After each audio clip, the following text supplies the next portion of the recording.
Alright everybody, I'm back for another video tutorial here. This time it's going to be a little bit more generic for the digital workstation. It's not focused on sonar, but I'm using it. So if you've got it, great. If not, the principles should still apply.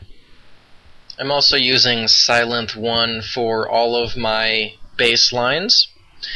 So if you are looking at getting a particular synth to replicate this with, that's of course going to be the best one, but again, a lot of the principles will still apply. So the first thing I'm going to just kind of explain is that this is a video tutorial for creating trance bass lines. As kind of a disclaimer, the bass line that I've created is very full. It doesn't leave a lot of room for putting on like other pads, strings, leads, things of that nature. But if you were to do it, there are some ways, as in you could turn off a few of the effects or tone down some of the effects on the bass lines, like easing off on the delay and reverb.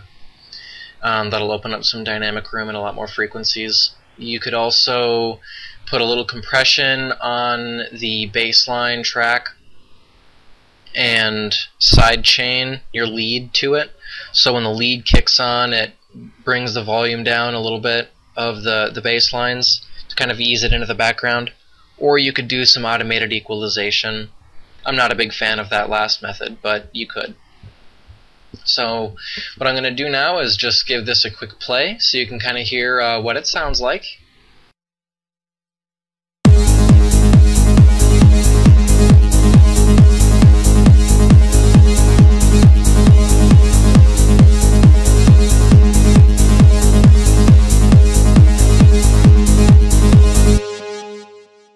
Alright, so it's got kind of a slightly repetitive feel to it. I would suggest that it would be used rather than your necessarily standard trance track where you're going to be using the bass line during the climax and things like that, as kind of like a breaks track almost, or a tech trance thing where it's pretty common nowadays to have kind of a funkier section where you've got your beat going on and everything, and then you break down into something kind of dramatic that has, you know, pads and pianos, things like that.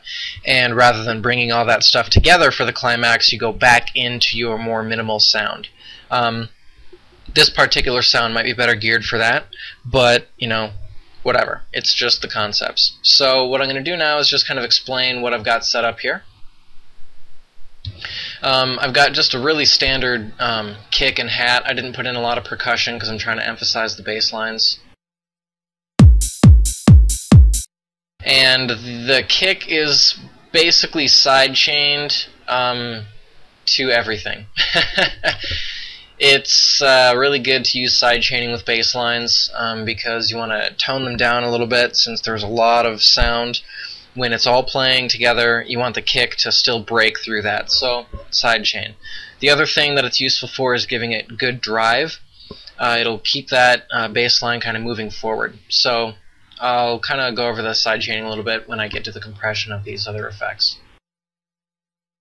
What I'll show now is this first driver bass that I've got set up here. You can listen to it first individually and then I'll show you the pattern quick.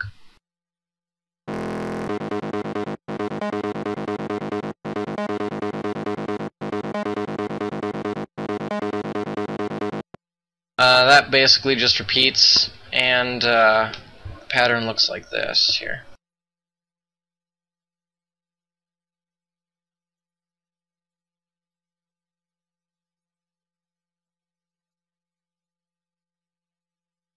So as you can see here, I use G sharp as my key. So you want your bass lines to fit on the same key that you're using. Basically, I just repeated it on the 16th note, and I put an octave up once you get over here into the 2nd and 3rd 16th notes in the last section. Using an octave technique is really good for bass lines. It's pretty standard. I don't have any amplitude variation on this, but you might want to add some in if you want to give it a little bit more groove. I just wanted driving, so the compression is what I'm using here. And as far as effects go, actually I'm going to zoom back out a little bit.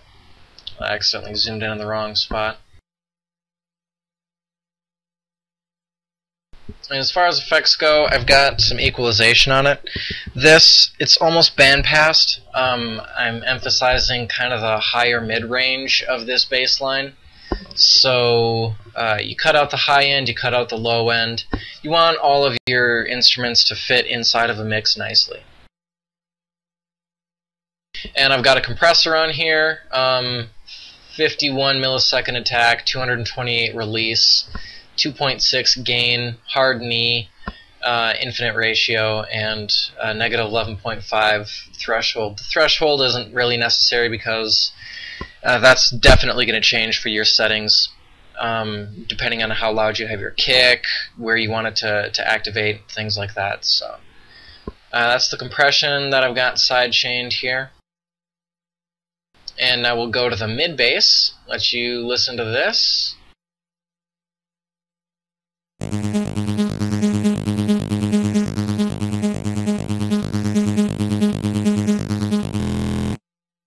Okay, yeah, sorry if you hear little audio glitches. I reinstalled Sonar and XP so I could produce in that because I was having issues with Windows 7. Big surprise. Anyways, there's some audio glitching because XP sucks, and so does the processing for it. So what I'm going to do is just show you the pattern here real quick.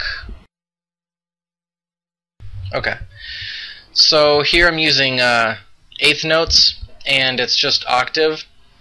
Eighth notes, of course, on the G sharp, and I add in a little bit of pattern variation here. So on the fourth kick, I just switch up the pattern.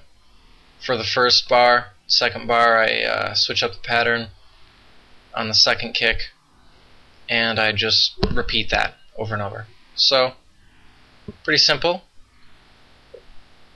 And as far as equalization, I've got a bump in the high range for this, and starts to cut into where the driver bass is, with a little bit of a boost down in the lower range. This is all to make it sit nicely in the mix. So your bass lines are going to have low, mid, and high, depending on how full you want your bass line. Some people just go highs, some people just use lows, maybe a little bit of mid.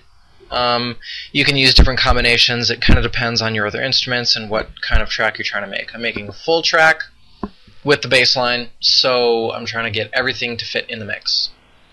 And again, some compression. The settings are identical to the driver bass, so no variance there. Changing the sidechain compressions can give you some variance in your bass line to make it sound a little bit different, so the compression doesn't sound like it's just straight up compressing your whole mid bass line track. And you'll notice, well, you'll see shortly that the other bass that I've got set up is compressed a little bit differently for that reason, so it doesn't sound mechanical.